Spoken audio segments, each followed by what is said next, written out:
Today is June 24th in the year 2003. I'm Karen Herman with the Archive of American Television, and it is my great pleasure to be interviewing Earl Bellamy at his home in Rio Rancho, New Mexico. Luggage will be later.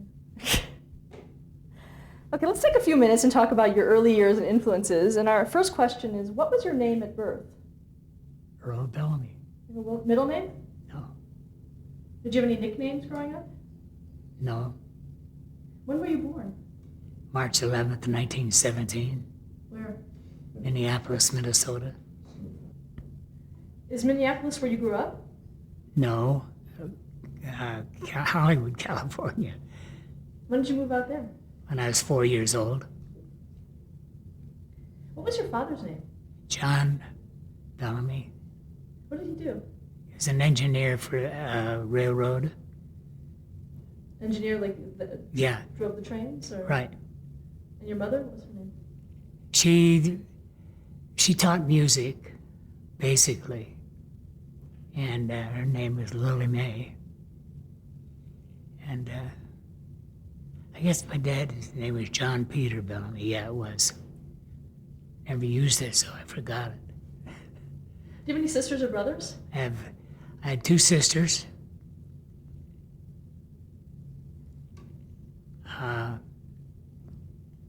One lived to be 105. No, what?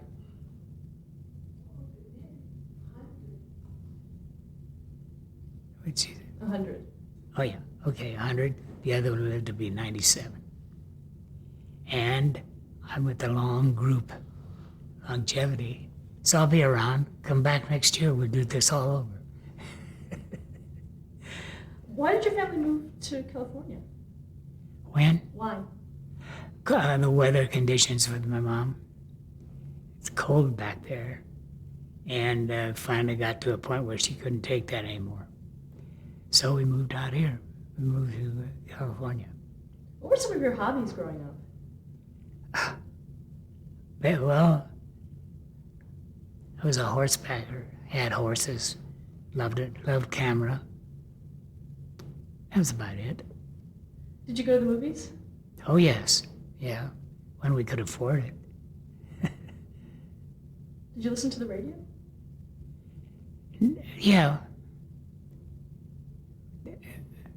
Shows that I listened to would be, like the Lone Ranger, Sergeant Preston of the Yukon. All things that you ended up working on later. Yeah, right. So were you interested in getting into the entertainment industry as a No, child? not at all.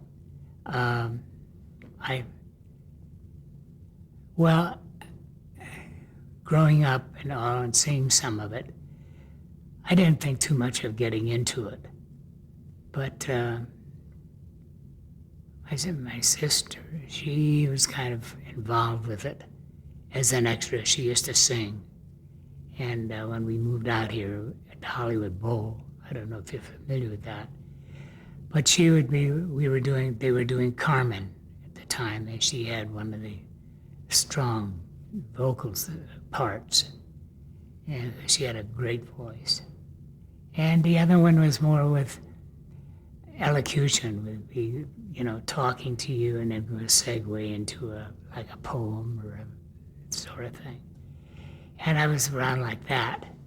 And that was about it. My one sister married a property master, and nothing. And I got out of school, and I went to the Columbia studio to the head man Ed was hiring was Cap Duncan. So I put it in my name. And in about 2 weeks, he called in and said, "Come on down here, I want to talk to you." So I went down, and he said, "We'd like you to work for us." And he said, "But would you work for a week for nothing?" And I said, "Well, yeah." And so I worked a week for nothing, and then I went to work at Columbia, stayed there for 21 years. Was that right after high school? Yeah. What high school did you graduate from? Hollywood High. Did you have any idea what you wanted to do?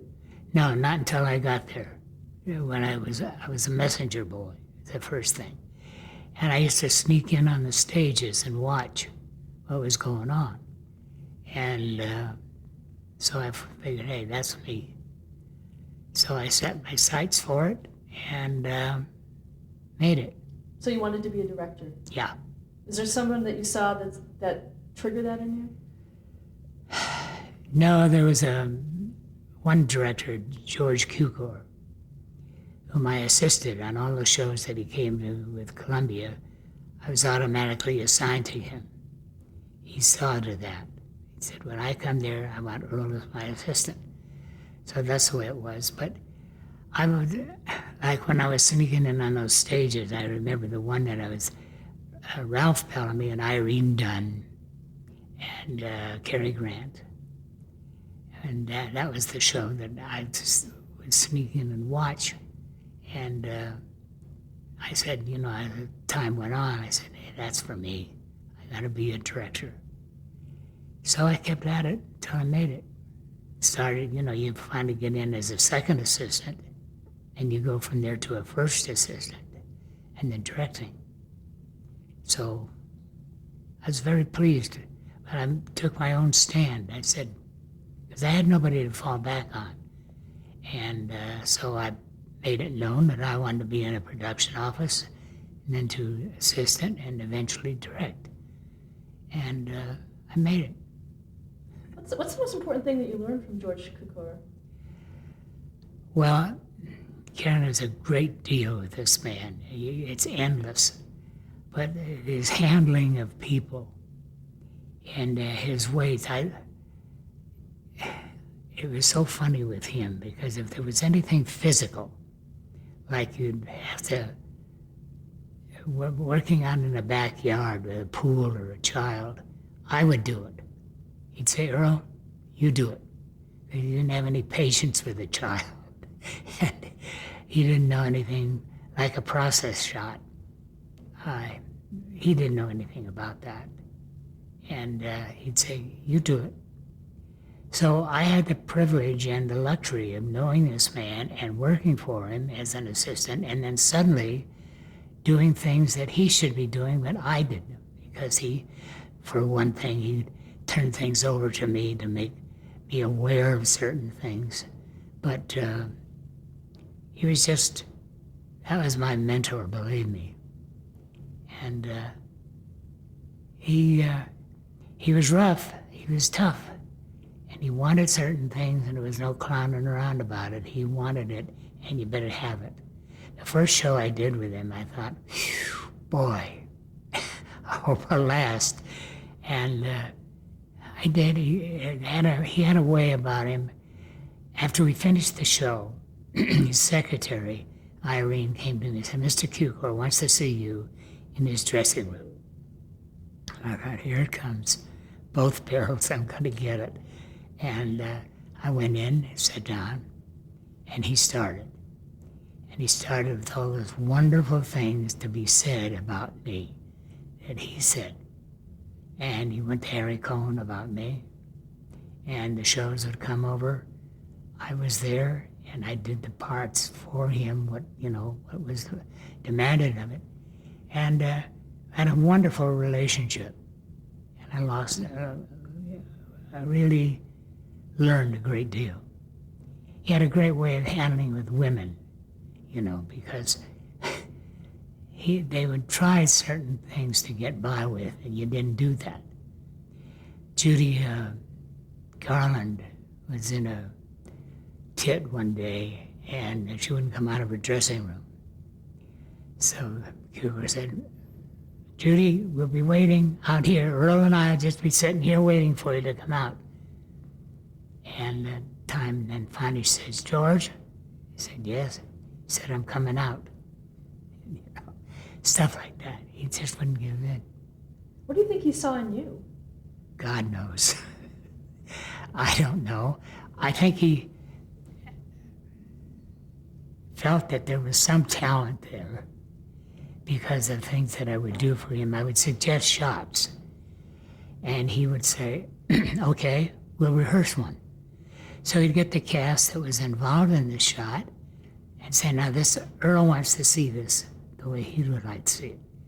So they would do it and everything, and then it wasn't right for him. So he would say, Earl, and he would take me over and say, here's what you should have done, or so on. I learned from him by telling me what I should have done, where the scene should have gone, or just the opposite.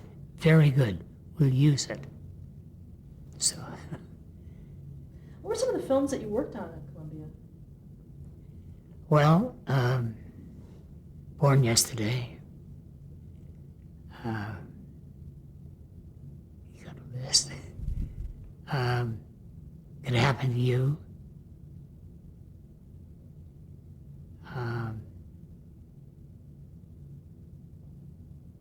The one with Aldo Ray.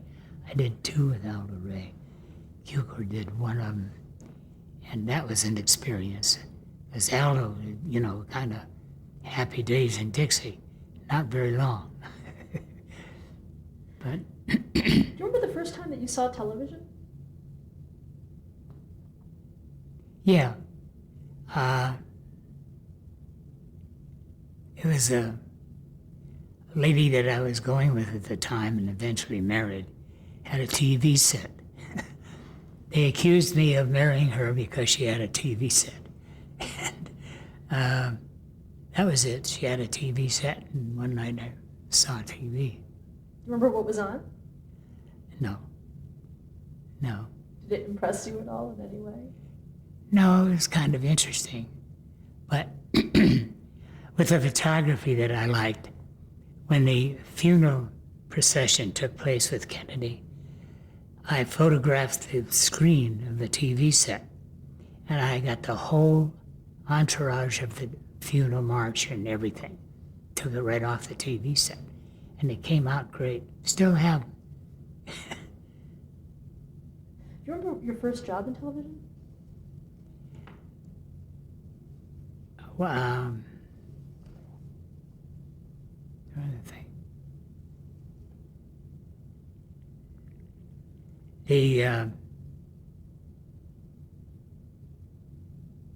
I think it was really the first job with pretending to TV and to a director was Cukor when we did Born Yesterday with Judy and James Mason.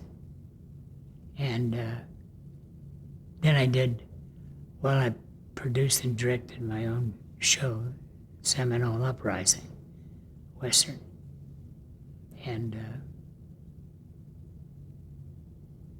that we shot in 7 days. That was was that a television movie? Yeah. No, wait a minute. No, it was definitely a movie for big screen. You also worked on a couple of films I wanted to touch on. You worked on From Here to Eternity. Yes. And which was a remarkable feat of transposing a book into a screenplay. And to think that this book was 635 so on pages, to bring it down to a size for a screen was really a wonderful. In my book, Dan Terdash was a genius, who was the writer and that transposed it. And it was quite a movie. We met, and met Ernie Borgnine from that show, and of course Sinatra and all like that. But you had some top people in the cast, and to this day, as you and I spoke before, it holds up. You could run it today and say, hey, where'd this come from? Another one was A Star is Born. Right. Is that the one? James Mason and Judy. Yeah, Star is Born was that. There was, 2 of them. The first one with Janet Gaynor years back was the first. No, there was one other Star is Born type with Constance Bennett. And that was the first one. where they used the brown derby in Hollywood at that time, and the uniforms that they had for the girls, all black and white. And it's a good movie. And I remember we had to run it to see what we could leave in and what we could handle with our script that started out, the new one. And it worked very well. Tie-in, but we didn't use any of it, but we saw what they were after as far as the show was concerned. And they did a good job. I was really happy to be on that. But, you just kind of came in. I was out of left field. It's just a kid to work on that show at the very beginning. And then I hit each one after that. When did you become a full-fledged director? 1954. So it was right after A Star is Born. Yeah. What was the first thing you directed? Seminole Uprising, George Montgomery, Big Western, Cavalry, you name it. Time for one swallow.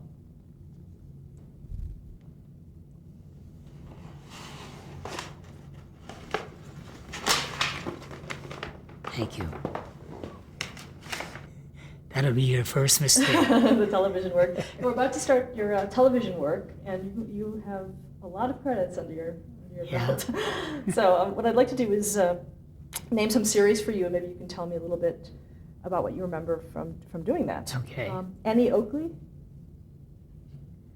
Yes. Yeah. Because I was doing Gene Autry's at the time, too. And so I did with her. And Jimmy Hawkins. I was with Gail Davis. Gail Davis, yeah. She was real great gal, good actress, worked hard.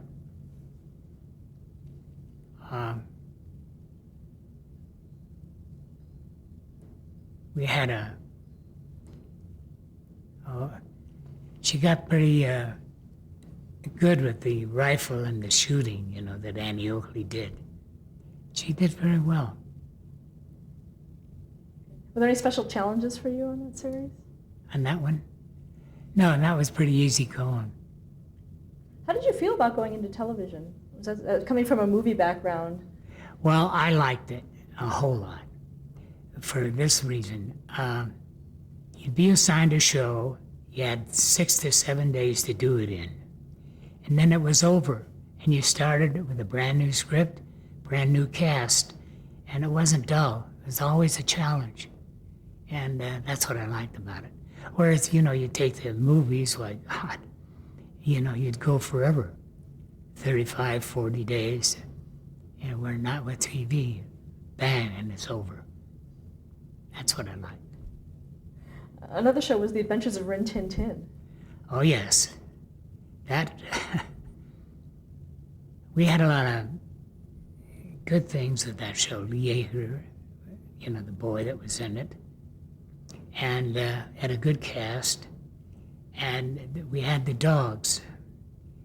Rin Tin Tin, one dog, Frank Barnes, had this beautiful shepherd that would do anything that you asked of it, including walk over there, really, or so, and he'd walk over, turn over on your right side, he'd do that. It was unbelievable. Then we had one other shepherd that was not as good looking as the one we used, but he would work with horses, whereas the one that we liked and used so much, he would go after the horses, and he ended up getting kicked. So we'd always put him in as a double for the one that would work with the horses. And we had those dogs so beautiful and the horses. And we had we built the fort, and we had a whole big deal, rather regiment of soldiers.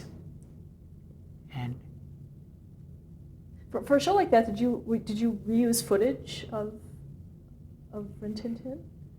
no, we shot our own. Because your basic problem would be the dogs. once you start with one, you got to stay with it, and the double, you had to match up pretty much, even to the point where if you needed a spot here to match that up, you sprayed it on. So. Another show was The Lineup. Oh yes. Give me a hint on who's in. It was also called The San Francisco Beat. Oh yeah. Walter Tom Anderson. Tom Tully. Tully, Warner Anderson, and we did all that up in San Francisco.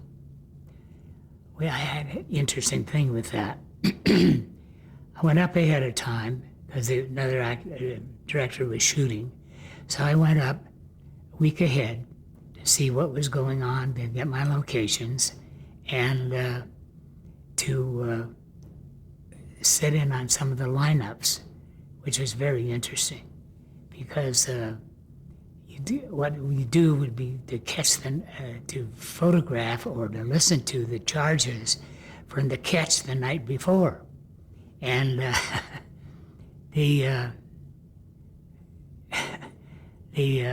one thing I remember very well was if there was a child involved, molestation of that child, they would line up all the police officers and say, "Now, boys, don't you want to go down and see those fellas and talk to them about it?" And the prisoner would go down, and by the time he got to the end of the podium where he would stand, he was beat up. The cops just beat him up. And they said he fell off the stage. And they wouldn't tolerate any of that child business. And, but it was, it was funny. I don't know if you want to cut this out, but there was one little Hispanic that was gay. And he was up on the stand, and they said, the police officer, "Well, what about it?" He said, "Well, I don't know whether he was pitching or catching, but he was there in the men's room." And they were very strict with that sort of thing, and especially with the children. Any child been beat up or hurt, and they got the fella, not good. What was the premise of the show? Well, these two officers, they were police, and just like whatever comes up, they put into a script, and it was very well received for quite some time. They, you can believe this or not, but the two men, they got a script. You got yours, I got mine. You would start counting how many words you had. I'd start counting how many words I had. And that's the way the show went. Can you imagine that? Well, is it more of a competition to make sure? Yeah. And that, Tom wasn't being gypped out of some words or dialogue. And so we lived with that. As a director, how did you handle that? Well, I would meet with them. I made it a point when I got a script.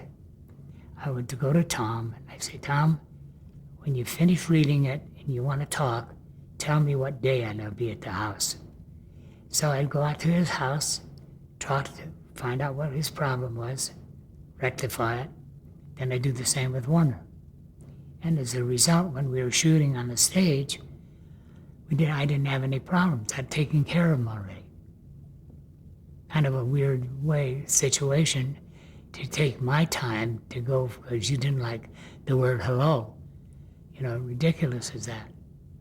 Did that happen to you at other points in your career? Not really. If an actor had a problem with some dialogue, I would sit down with him and we'd work it out. I'm not a writer in any sense of the word, but I can handle those situations and make them happy. And the result was good, and it made sense. So but I would try to meet with the actors beforehand, before shooting, and going over the script to see what problems they had. Saved an awful lot of time. Let's talk about Jungle Jim from 1955. Yeah. Well, I started in 54, as you know. And, well, Marty, the young boy, was Marty Houston? yeah, Marty Houston. Turned into be kind of a monster. But we kind of straightened him out as best we could. But he'd be late, or he wouldn't know his dialogue. And we would, work with him. Johnny... Weissmuller? What? Weissmuller? Yeah, Johnny Weissmuller would work with him and try to straighten him out on things. And he worked. Funny thing, he called me here quite some time ago, but right out of left field, I get this call from Johnny Houston. And he was very nice. He was saying how, what an idiot he was as a young boy, how bad he, wouldn't straighten out. And he finally did kind of get a hold of himself and got a few jobs. But unfortunately, he just died recently from cancer, right out of left field. And that's the last I've heard of him. But his mother, when he was growing up, had her hands full. But, you try to work that out. Remember what the premise of the show was? Well, no, I don't. The fact that he was a young boy in the jungle and Tarzan trying to help him out or take care of him, that sort of thing. But there wasn't too much of a premise, really. Do you remember anything about the Crusader? Oh, Brian Keith. Yes. Well, it was an interesting show to do. Brian was wonderful. We had a producer that wasn't the... I'm one, Karen, that if I give you a camera setup, say, I want this right here, we dolly over to here, you don't change that setup. You don't dare. And unfortunately, we had a producer that came down one night, and I had it all laid out just the way I wanted and everything, the camera and all. And he said, Earl, let's change it and do over here. Well, I started for him. I was going to nail him. So my assistant, Dick Burney, grabbed me, and he said, Earl, why don't you have a cigarette, a cup of coffee? I didn't do either one. I didn't smoke. I didn't drink coffee. But it got me laughing because it was so funny. The poor two assistants were scared to death that I was going to have a real row with this producer. But that calmed down. They got him off the stage. And I got the shot the way I wanted. Stop here to change the tape. Yeah.